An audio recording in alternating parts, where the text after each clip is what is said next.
বিসমিল্লাহির রহমানির রহিম। ঢাকা কলেজ রাষ্ট্রবিজ্ঞান সম্মান দ্বিতীয় বর্ষের ছাত্ররা স্বাগত জানাচ্ছি রাজনীতি অধ্যয়নের গুণগত পদ্ধতি এই কোর্সের তৃতীয় ক্লাসে। আমি ফারজানা সুলতানা, সহযোগী অধ্যাপক। আগস্ট আমাদের জাতীয় জীবনে এক শোকাবহ মাস। জাতির পিতা বঙ্গবন্ধু শেখ মুজিবুর রহমান, তার পরিবারের অধিকাংশ সদস্য, আরও কিছু স্বজনকে নিয়ে 15ই আগস্টে প্রাণ বিসর্জন দিয়েছিলেন ঘাতকের হাতে। আল্লাহর কাছে তাদের রুহের মাগফিরাত কামনা করছি। প্রিয় ছাত্ররা, এক সময়কার খোকা যে বাল্যেই মানুষের সুখ দুঃখের প্রতি সাড়া দিত, নিজের গায়ের জামাটি পর্যন্ত খুলে দিয়েছে, আমরা তার সেই নেতৃত্বের বড় হয়ে তিনি যে বিশাল মহিরুহ হয়ে উঠেছিলেন জাতীয় জীবনে, সেই গুণাবলীগুলি তোমাদের মধ্যেও দেখতে চাই। তোমরা কি জাতির এই সংকটকালে মানুষের জন্য এগিয়ে যাচ্ছ তো? যেটুকু যেভাবে পারো সেটাই তোমাদের কাছে কামনা করছি। এবারে এসো আমরা একাডেমিক আলোচনায় যাই। সাম্প্রতিককালে রাষ্ট্রচিন্তা বিশ্লেষণে ব্যবস্থা তত্ত্ব ক্রমশ জনপ্রিয় হয়ে উঠছে। প্রিয় ছাত্ররা, প্রথম বর্ষে তোমরা ইউকে, ইউএসএসএ, ফ্রান্সের রাজনৈতিক ব্যবস্থার তুলনামূলক আলোচনা অধ্যয়ন করেছ। এসব দেশের পরিচালনা পদ্ধতি সম্পর্কে, রাজনীতি সম্পর্কে ধারণা পেয়েছ। তুলনামূলক রাজনীতির মাধ্যমে পৃথিবীর বিভিন্ন দেশের রাজনৈতিক ব্যবস্থা সম্পর্কে পরিচ্ছন্ন ধারণা পাওয়া যায়। এজন্যে আচরণগত এই যে পর্যালোচনার পদ্ধতি, সেটি ক্রমশ প্রাকৃতিক বিজ্ঞান থেকে, যদিও এই পদ্ধতির সূচনা হয়েছিল জীববিজ্ঞান থেকে, পরবর্তীতে সামাজিক বিজ্ঞান, মনস্তত্ত্ব, অর্থনীতি, সর্বত্রই সিস্টেম এই বিষয়টি বা সিস্টেম, কোন সিস্টেমে কোনো কিছু চলছে, এভাবে ব্যাখ্যা করা হয়ে থাকে। তো সেভাবে আমরা যদি প্রথমেই এই ধারণাটির সাথে পরিচিত হতে চাই, যেমন মানবদেহ একটি সিস্টেম, আমাদের শরীরে যত রকম অঙ্গ প্রত্যঙ্গ রয়েছে সেগুলির এক সমন্বয় ব্যবস্থার মধ্যে দিয়ে আসলে আমরা জীবনযাপন করি। আমরা যা কিছু খাই সেটি পরিপাকতন্ত্র, যাকে একটি সাবসিস্টেম বলা যেতে পারে বা উপব্যবস্থা, তার মধ্যে দিয়ে আমাদের রক্ত, মজ্জা এখানে পুষ্টি পৌঁছে দেয়। অর্থাৎ খাবার একটি প্রক্রিয়ার মধ্যে দিয়ে, ইনপুট একটি সিস্টেমের মধ্যে দিয়ে, আউটপুট অর্থাৎ আমাদের শরীরের পুষ্টি, শক্তি, যার দ্বারা আমরা কাজ করতে পারি। এভাবে কলেজ একটি সিস্টেম, একটি সাইকেল একটি সিস্টেম, যার চাকা, হ্যান্ডেল, স্পোক সব কিছু নিয়ে এটি পরিচালিত হয়। সৌরমণ্ডলও এভাবে একটি সিস্টেম। এসব কিছুই বিভিন্ন উপাদানের, আমরা যেটিকে উপব্যবস্থা বলতে পারি, পারস্পরিক ক্রিয়া প্রতিক্রিয়ার মধ্যে দিয়ে পরিচালিত হয়। এবং যে কোনো একটির সমস্যা বুঝতে গেলে পুরো বিষয়ের অন্যান্য যেসব উপব্যবস্থা সেগুলি সম্পর্কেও ধারণা নিতে হয়। যেমন তো আমরা যখন ডাক্তারের কাছে যাই, ডাক্তার কেস হিস্ট্রি নেন, হয়তো কারোর মাথা ব্যথা হচ্ছে কিন্তু তার পেটের অবস্থা কি বা এরকম আরও অনেক তথ্য ডাক্তার নেন। এটি হচ্ছে কোনো একটিকে বুঝতে গেলে সমগ্রকের প্রেক্ষিতে বোঝার যে প্রক্রিয়াটি, সেটি আসলে ব্যবস্থা তত্ত্ব বা সিস্টেম তত্ত্ব। এবং এভাবে রাজনীতি বিশ্লেষণ পদ্ধতিতে এই সিস্টেম তত্ত্ব সর্বাধিক গ্রহণযোগ্য তত্ত্ব বা পদ্ধতি হিসেবে এখন গৃহীত। এই তত্ত্বের প্রবক্তা কারা যদি আমরা নাম বলতে চাই, প্রথমে আসবে ডেভিড স্টোনের নাম, কার্ল ডুয়েস্ট, মর্টন কপলান, জি.এ. এলমন্ড, হার্বার্ট স্পিরো, ওরান ইয়ং, এদের নাম বলতে হবে।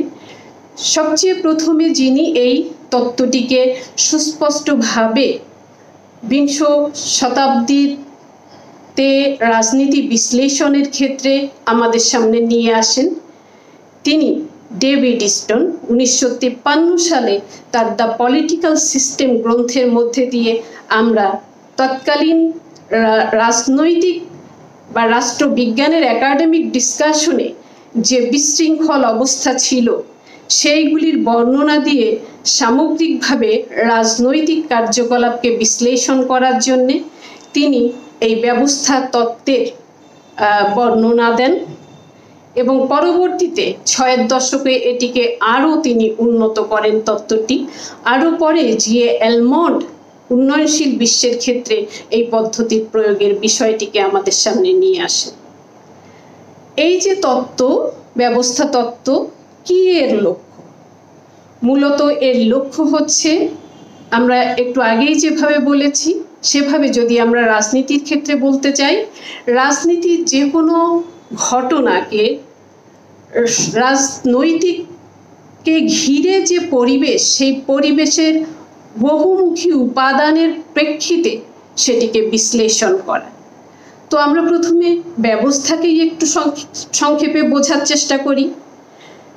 স্টোন ব্যবস্থাকে এভাবে বলেছিলেন যে ব্যবস্থা হচ্ছে পারস্পরিক ক্রিয়া প্রতিক্রিয়ার বন্ধনে আবদ্ধ কতগুলি উপাদান বা অংশের সমন্বয়, যেগুলি একটির পরিবর্তন অন্যটিতেও পরিবর্তন সূচিত করে।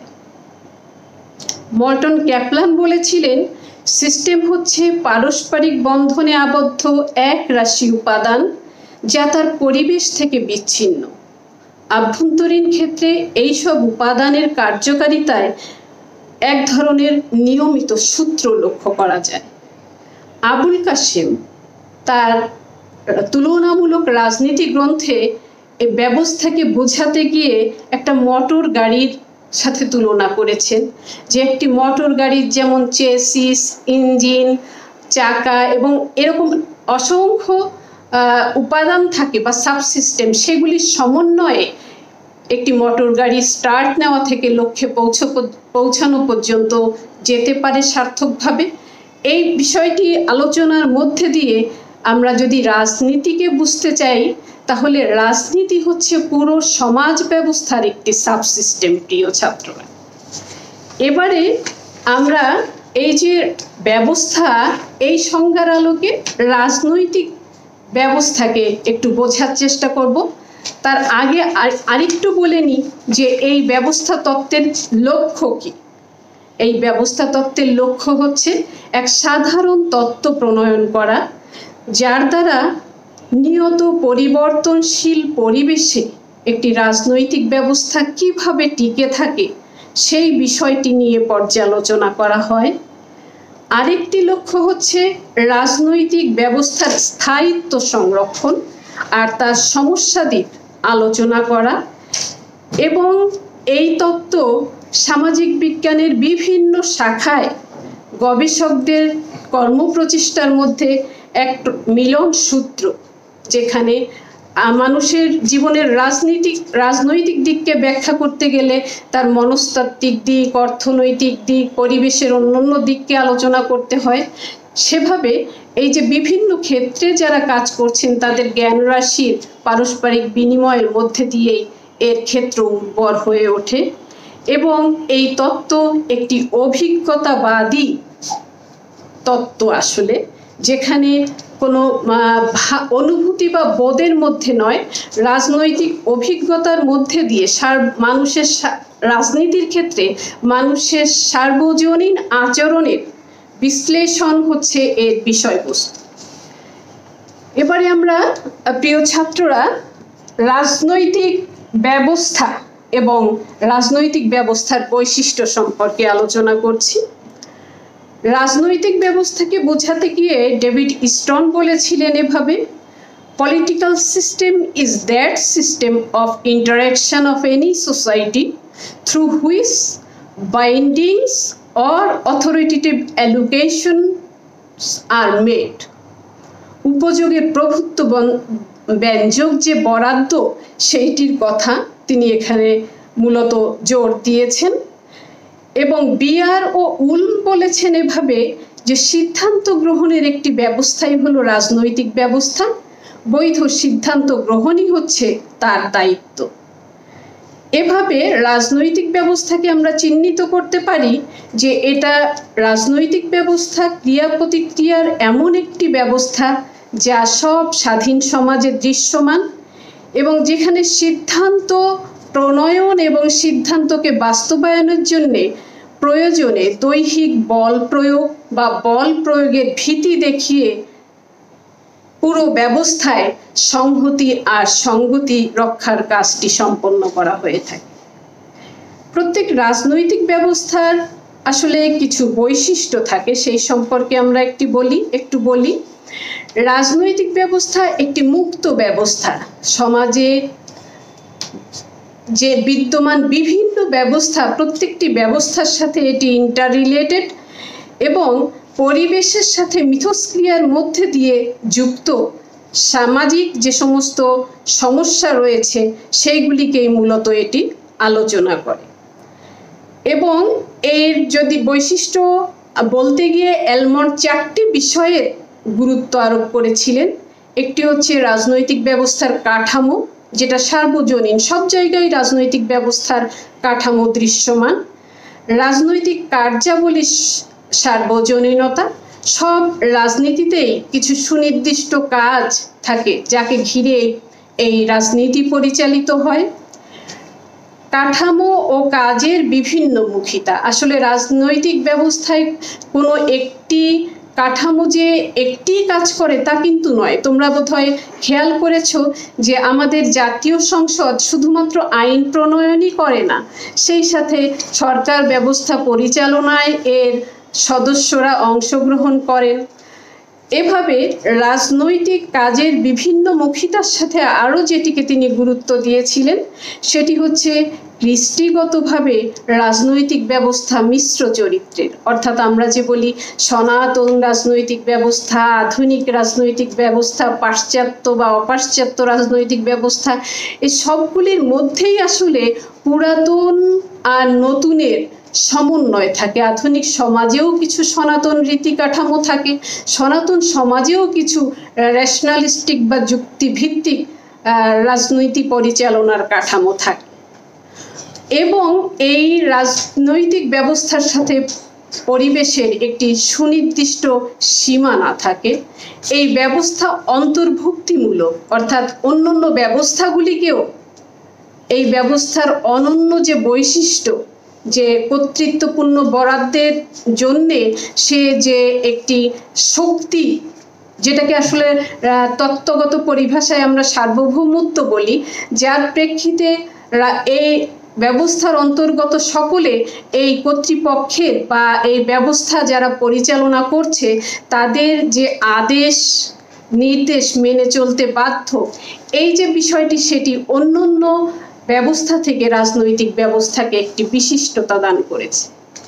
প্রিয় ছাত্ররা, এ পর্যায়ে যে কাঠামোর মধ্যে দিয়ে ডেভিড স্টোন রাজনৈতিক ব্যবস্থার কর্ম পরিচালনা পদ্ধতি বা একটি রাজনৈতিক ব্যবস্থা কিভাবে পরিচালিত হয় সেই বিষয়টি আমরা একটি স্লাইডের মধ্যে দিয়ে দেখব এবং আলোচনা করব।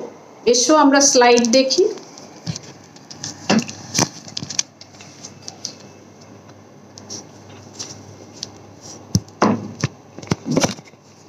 স্লাইডটিতে মনোযোগ দেওয়ার আগে প্রিয় ছাত্ররা, আমি এই ব্যবস্থা তত্ত্বের ধারণা দেওয়ার আগে তোমাদেরকে একটি বিষয় অবতারণা করছি যাতে পরবর্তীতে বুঝতে সুবিধা হয়।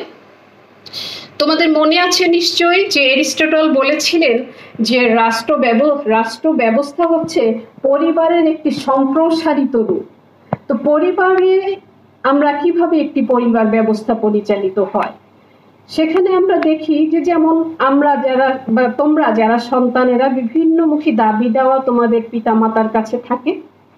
পরিবারকে আমরা যদি একটি সিস্টেম হিসেবে ধরি তাহলে তোমাদের যে দাবি দেওয়া সেটি পিতা কাছে হয়তো পৌঁছায় বা যিনি পরিবার পরিচালনা করছেন সেই তোমরা জানো যে আমাদের অসংখ্য দাবি, সব দাবি পূরণ করা কিন্তু বাবার পক্ষে সম্ভব হয় না।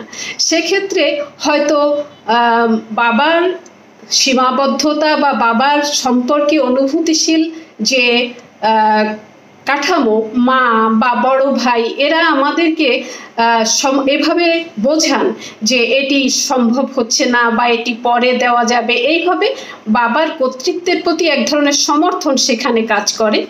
এবং তোমাদের যে দাবি আর সমর্থন, এটি আসলে ইনপুট হিসেবে এখানে আমরা পর্যালোচনা করব। স্টোন যেভাবে দেখিয়েছেন সেইটি ব্যবস্থার মধ্যে গিয়ে সেই সম্পর্কে ধরো তোমার চাহিদা সম্পর্কে, বিভিন্ন চাহিদা সম্পর্কে বিশ্লেষণ করা, ভাবনার পরে প্রায়োরিটির ভিত্তিতে তোমার বাবা সিদ্ধান্ত নিলেন এবং সেটিকে বাস্তবায়ন করলেন, যেটিকে আউটপুট হিসেবে দেখানো যেতে পারে। এভাবে যখন আমি সিস্টেম তত্ত্বকে আলোচনা করব, তোমরা ভাবার চেষ্টা করলে বিষয়টি তোমাদের জন্য সহজ হবে। ডেভিড স্টোনের মতে রাষ্ট্রবিজ্ঞানের প্রধান কাজ হলো রাজনৈতিক ব্যবস্থার সাধারণ সমস্যার পর্যালোচনা করা। কিভাবে একটি রাজনৈতিক ব্যবস্থা দীর্ঘকাল টিকে থাকে সেইটিকে বোঝানোর জন্যই মূলত তিনি সেইটি নিশ্চিত করার জন্যেই রাজনৈতিক ব্যবস্থা তত্ত্বের উদ্ভাবন তিনি করেন। এবং তিনি রাজনৈতিক ব্যবস্থাকে বলেন একটি গোল setting, self transforming and creatively adaptive system. তিনি মনে করেন প্রত্যেকটি রাজনৈতিক ব্যবস্থায় কিছু মৌলিক কার্যকলাপ থাকে এবং সেই কার্যকলাপ সম্পাদনের কতগুলি মৌলিক প্রক্রিয়াও বিদ্যমান, যদিও কাঠামো ভিন্ন হতে পারে। কিন্তু মূল কাজ হচ্ছে, যেটি আগেই বলেছি, অথরিটেটিভ অ্যালোকেশন অফ ভ্যালুস বা সমাজে জীবন ধারণের মূল্যবান উপকরণগুলির প্রভুত্ব বরাদ্দ। উপযোগ কি? উপযোগ হচ্ছে জাগতিক সম্পদ বা প্রতীকধর্মী পুরস্কার, যেগুলি মানুষ আশা করে। তোমরা জানো যে সম্পদ বা এই সুযোগ এগুলি আসলে সীমিত, মনে রেখো, পরবর্তীতে আমরা আলোচনায় আনবো। বরাদ্দ হচ্ছে সিদ্ধান্ত ও কার্যকলাপ যা সমাজে উপযোগ বিতরণ করে অথবা বিতরণ করতে অস্বীকার করে। বরাদ্দ তখনই প্রভুত্ব ব্যঞ্জক হয়ে ওঠে যখন বরাদ্দের সিদ্ধান্ত হয় বৈধ ও অবশ্য পালনীয়, এবং প্রভুত্ব ব্যঞ্জক করার জন্যে রাজনৈতিক ব্যবস্থা প্রয়োজন বোধে বল প্রয়োগ বা বল প্রয়োগের হুমকি প্রদান করে। এভাবে সমাজের দ্বন্দ্ব সংঘাত দূর করা, জটিল সমস্যা সমাধানের জন্যে রাজনৈতিক ব্যবস্থায় যে ক্ষমতা ন্যস্ত, যেটিকে আমরা সার্বভৌমত্ব বলতে পারি, সার্বভৌমত্ব হিসেবেই আমরা তাত্ত্বিকভাবে যাকে পড়ি, এবং এর মধ্যে দিয়ে রাজনৈতিক ব্যবস্থায় যে গৃহীত সিদ্ধান্ত সেগুলি আসলে চূড়ান্ত, সকলকে সেটি স্বীকার করতে হয়, যেহেতু এই কর্তৃত্ব বৈধ ও প্রভুত্ব ব্যঞ্জক। রাজনৈতিক ব্যবস্থার যে সীমারেখা, প্রিয় ছাত্ররা তোমরা এখানে দেখতে পাচ্ছ যে এখানে এনভায়রনমেন্ট লেখা বা পরিবেশ লেখা, ইনপুট, ওপাশে আউটপুট এবং পরিবেশ। এই যে পরিবেশ, এই পরিবেশ আসলে রাজনৈতিক ব্যবস্থাকে প্রভাবিত করে। পরিবেশ, যেহেতু রাজনৈতিক ব্যবস্থা একটা মুক্ত ব্যবস্থা, পরিবেশের বিভিন্ন উপাদান, আর্থিক, ভৌগোলিক, ধর্মীয় এই সমস্ত বিষয় রাজনৈতিক ক্ষেত্রে স্বাধীন ও স্বতন্ত্র উপাদান হিসেবে কাজ করে। কেননা এইসব উপাদান সহযোগে যে পরিবেশ, রাজনৈতিক ব্যবস্থা সেই পরিবেশেই অবস্থান করে। স্টোনের মতে রাজনৈতিক ব্যবস্থায় বিশ্লেষণ সম্পাদন হয় চারটি উপাদানের পর্যালোচনা করার মধ্যে দিয়ে। এগুলি আমরা যথাক্রমে আলোচনা করছি।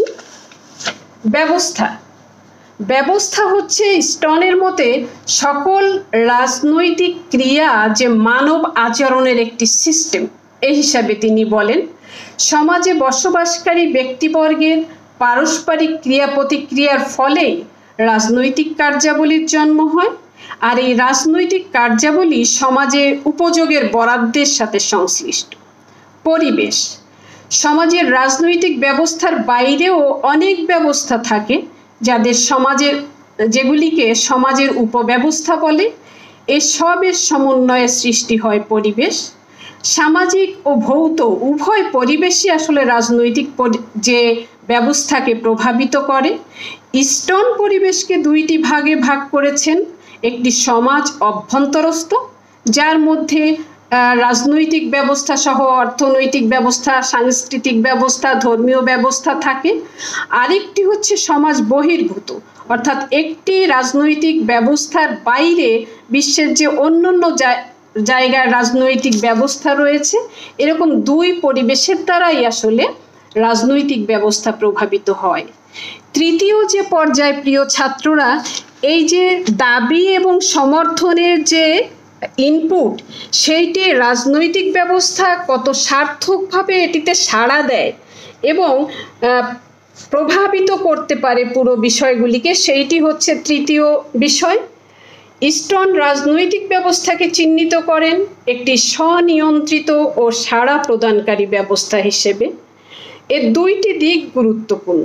একটি হচ্ছে রাজনৈতিক ব্যবস্থা তার পরিবেশের সাথে সঙ্গতি বজায় রেখে চলার দক্ষতা সম্পন্ন। দ্বিতীয়ত, পরিবেশে কোনো পরিবর্তন হলে রাজনৈতিক ব্যবস্থারও পরিবর্তন হয়।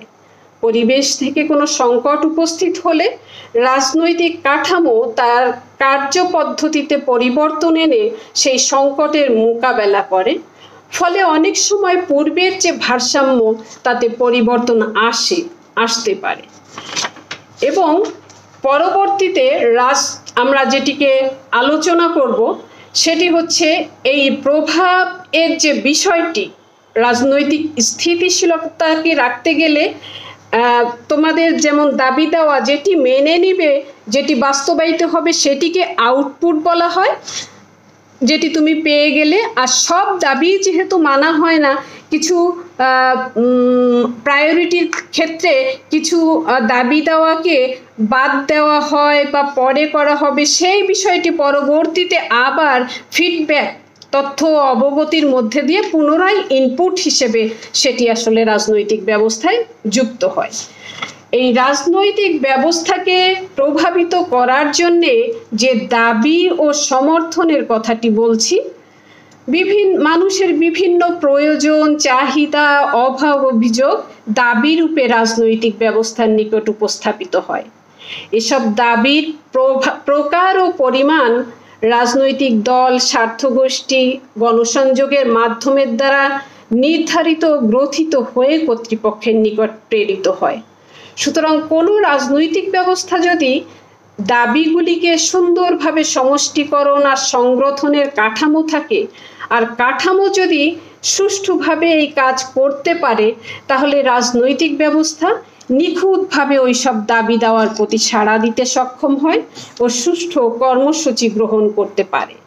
কিন্তু একটু আগেই তোমাদের বলেছি যে সব দাবি নেওয়া যায় না নানান সীমাবদ্ধতার জন্যে।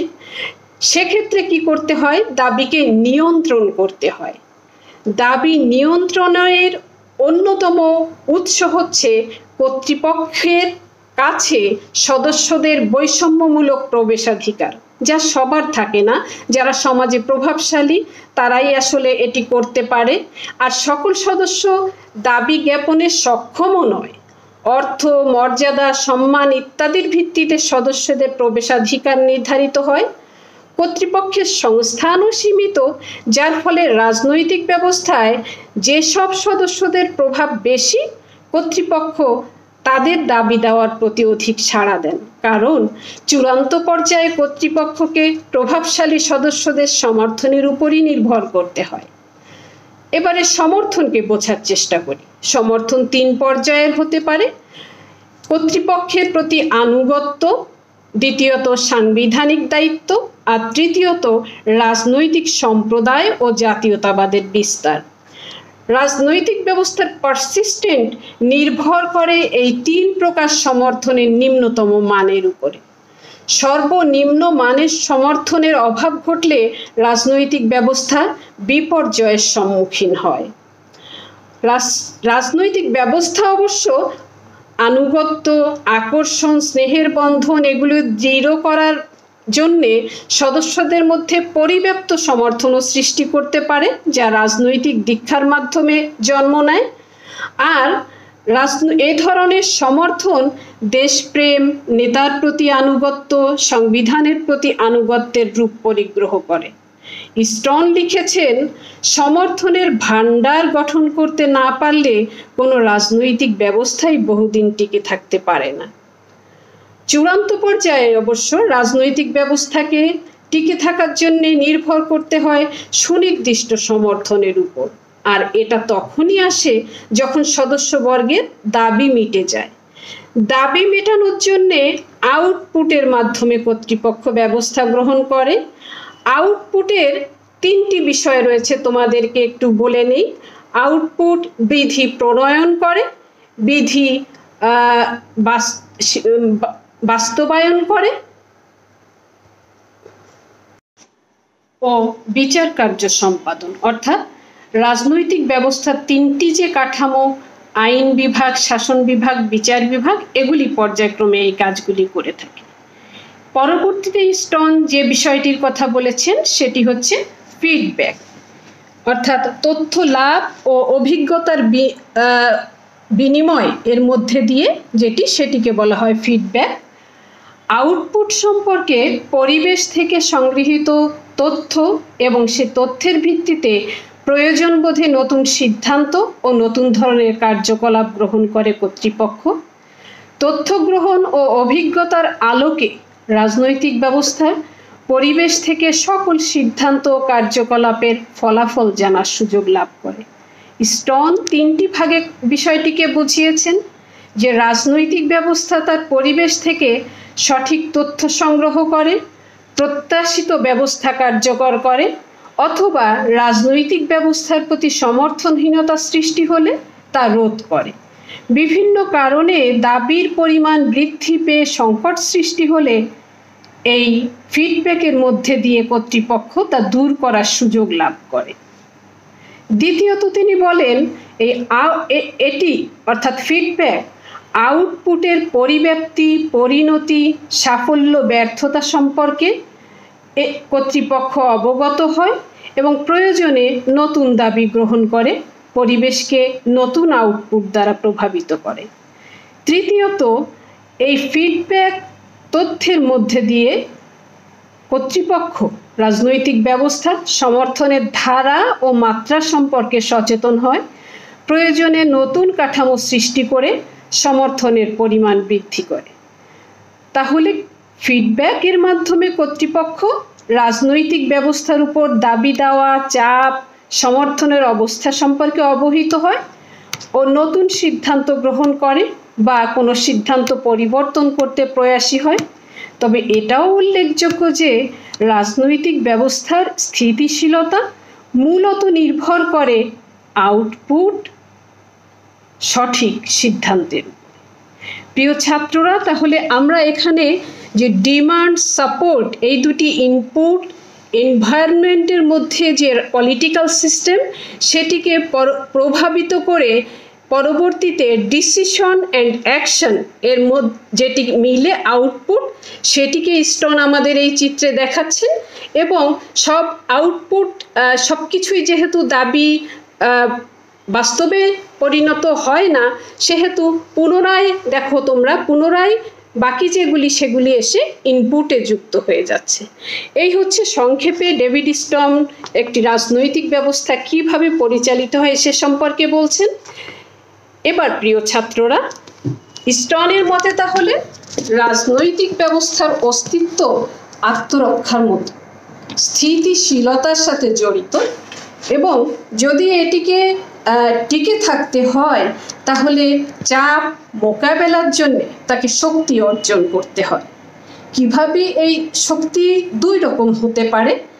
এক হচ্ছে রাজনৈতিক ব্যবস্থাকে তার পরিবেশের উপর নিয়ন্ত্রণ প্রতিষ্ঠা করতে হয় এবং নিজের কাঠামো, কার্যকলাপে প্রয়োজনে গভীর পরিবর্তন সাধন করতে হয়। এভাবেই স্টোন রাজনৈতিক ব্যবস্থাকে একটি সেলফ রেগুলেটিং সিস্টেম হিসেবে চিহ্নিত করে। এবারে আমরা প্রিয় ছাত্ররা যেটুকু আলোচনা করলাম, এটিকে যদি মূল্যায়ন করতে বলা হয়, এটি আসলে তোমাদের কাছ থেকেই শোনার জিনিস, তবু আমি কিছুটা ইঙ্গিত দিয়ে দিচ্ছি। এই যে পুরো ব্যবস্থাটি, এর মধ্যে কিছু সীমাবদ্ধতা তোমরা খেয়াল করেছো? যে এই ব্যবস্থা তত্ত্ব, স্টোন যার মূল প্রবক্তা, সেটি কিন্তু রাজনৈতিক স্থিতিশীলতার উপর বেশি গুরুত্ব আরোপ করছে। একটি রাজনৈতিক ব্যবস্থার অনেকগুলো মৌল লক্ষ্য থাকে: তৎপরতা, আদর্শবাদ, সার্থক লক্ষ্য অর্জন ও স্থিতিশীলতা। কিন্তু স্টোন বারবারই এবং মূলত রাজনৈতিক ব্যবস্থার স্থিতিশীলতার উপরেই গুরুত্ব আরোপ করেছেন, এবং স্থিতিশীলতার উপর গুরুত্ব আরোপ করে তিনি এই তত্ত্বকে একটি রক্ষণশীল আদর্শের পর্যায়ে উন্নীত করেছেন। রাজনৈতিক ব্যবস্থায় কে কি পেল, বরাদ্দ কিভাবে হওয়া উচিত, এসব বিষয় তার কাছে ছিল গৌণ। আর এই তত্ত্বে সংঘাতকে বিপজ্জনক হিসেবে দেখানো হয়, ভিন্ন মতকে ক্ষতিকর ভাবা হয়, স্থিতিশীলতাই যেহেতু মূল লক্ষ্য, অর্থাৎ ঐক্যমত্যকেই এখানে ভিত্তি মূল হিসেবে ধরা হয়। কিন্তু লুইস কোজার বলেন, ভিন্ন মত, সংঘাত অনেক সময় রাজনৈতিক ব্যবস্থাকে সুদৃঢ় করে। এটা বিভিন্ন গ্রুপ, দলে তাকে এক স্বাতন্ত্র্য বোধে উজ্জীবিত করে। কালক্রমে তার মধ্যে একাত্মতার সংকট কেটে দূর হয়ে যায়, ফলে রাজনৈতিক ব্যবস্থার ভিত্তি সুদৃঢ় হয়। প্রিয় ছাত্ররা, পাকিস্তানি রাষ্ট্র কাঠামোতে এরকম স্থিতিশীলতা রক্ষার জন্য তাদের যে প্রচেষ্টা, সেটির বিপরীতে আমাদের যে স্বাতন্ত্র বোধ জাগ্রত হওয়া, বঙ্গবন্ধু শেখ মুজিবের নেতৃত্বে আওয়ামী লীগ যে আমাদের দেশে, অর্থাৎ তৎকালীন পূর্ব পাকিস্তানের আমরা যে একটি স্বাতন্ত্র বোধে উজ্জীবিত হয়ে আমাদের মধ্যে যে একাত্মতার বোধ সৃষ্টি হয়েছিল, এর ফলেই আমরা অর্জন করেছিলাম আমাদের একটি নতুন রাজনৈতিক ব্যবস্থা। আরেকটি সমালোচনা করা হয় যে স্টোন এক সাধারণ তত্ত্ব রচনা করেন। এটা রাজনৈতিক ব্যবস্থার সবটাতে প্রযোজ্য নাও হতে পারে। বিশেষ অবস্থায় বিশেষ সমস্যা সমাধানের পথ এখানে বাতলানো হয়। এই সীমাবদ্ধতা সত্ত্বেও আমরা যদি মূল্যায়ন করি, সেক্ষেত্রে রাজনৈতিক ব্যবস্থা পরিবর্তনশীল পরিবেশে কিভাবে টিকে থাকে, এইটি তো এই তত্ত্বের, ব্যবস্থা তত্ত্বের মূল ফোকাস। রাজনৈতিক জীবন যে সমগ্র সমাজ ব্যবস্থার সাথে ওতপ্রোতভাবে জড়িত, আর রাজনৈতিক বিষয়কে বিশ্লেষণে যে সামগ্রিক জীবনের প্রেক্ষিতে সমাজে অন্যান্য বিভিন্ন ব্যবস্থা অবস্থার প্রেক্ষিতে বিশ্লেষণ করতে হবে, সেই দিকে স্টোন আমাদের দৃষ্টি আকর্ষণ করে। আবার আমরা শুরুতেও বলেছিলাম যে প্রাকৃতিক বিজ্ঞানের ক্ষেত্রে বার্টালানফি যেভাবে বলেছিলেন যে উদ্ভিদ বিজ্ঞান, মনস্তত্ত্ব বা বিভিন্ন শাখার গবেষকেরা যেন ভিন্ন ভিন্ন বিশ্বে তারা রয়েছে এবং তাদের যোগাযোগও জ্ঞানের বিষয়গুলির আদান প্রদানও নেই। তো ঠিক সেভাবে এই যে বিষয়টি আমাদের এই ব্যবস্থা তত্ত্ব, সেক্ষেত্রে সামাজিক বিজ্ঞানের বিভিন্ন শাখার জ্ঞানের মধ্যে এবং গবেষকদের মধ্যে এক মিলন সূত্র সৃষ্টি করেছে, যেখানে রাজনীতির বিষয়টিকে সামাজিক প্রেক্ষিত থেকে, অর্থনৈতিক প্রেক্ষিত থেকে, সাংস্কৃতিক প্রেক্ষিত থেকে, বিভিন্ন প্রেক্ষিত থেকে বিশ্লেষণ করা হচ্ছে। অর্থাৎ জ্ঞানের যে বিভিন্ন শাখা, সেইগুলির তথ্য এখানে একত্রিত হচ্ছে। এটি একটি মিলন সূত্র তৈরি করছে। আর রাজনৈতিক ঘটনারাজি বিশ্লেষণ আর তুলনামূলক পর্যালোচনার জন্য একটি তত্ত্বগত কাঠামো স্টোন নির্মাণ করেছে, যেটি আমরা বেশ খানিকক্ষণ ধরে দেখলাম। এটাই তুলনাহীন, এটাই স্টোনের একটি কৃতিত্ব। মূলত স্টোন এবং পরবর্তীতে অ্যালমন্ডের অবদানের জন্য রাষ্ট্রতত্ত্ব, রাষ্ট্রবিজ্ঞানের স্তরে উপনীত হওয়ার জন্যে যে একটি প্রক্রিয়া, সেই প্রক্রিয়ার একটি স্বাক্ষর হচ্ছে এই ব্যবস্থা তত্ত্ব। এর আগে আমরা এলিট তত্ত্ব বা আলোচনা করেছি, গ্রুপ তত্ত্ব, সেগুলি হচ্ছে কারা করছে রাজনীতিকে প্রভাবিত, সেগুলির আলোচনা। কিন্তু এখানে আমরা একটা ব্যবস্থা রাজনীতিকে একটি ব্যবস্থা হিসেবে, যে এই ব্যবস্থাটি কিভাবে পরিচালিত হয়, সেই ইনপুট আউটপুটের মধ্যে দিয়ে পুনরায় আবার ফিডব্যাক হয়ে কিভাবে এটি আবার এইভাবে এটি যে একটি চলমান প্রক্রিয়া, এই যে কাঠামো নির্মাণ করেছেন সেটি রাষ্ট্রবিজ্ঞানকে কাঠামো ভিত্তিক বিশ্লেষণের জায়গায় নিয়ে এসেছে এবং বাস্তবসম্মত প্রেডিকশন বা ভবিষ্যৎবাণী করার যে জায়গাটি সেখানে নিয়ে এসেছে। অর্থাৎ বলা যায় যে রাষ্ট্রবিজ্ঞানের আলোচনাকে বিজ্ঞান ভিত্তিক আলোচনায় পরিণত করেছে এই তত্ত্ব। তো আজকে এ পর্যন্তই প্রিয় ছাত্ররা, ইনশাআল্লাহ দেখা হবে সুস্থ সময়ে আমাদের। ধন্যবাদ।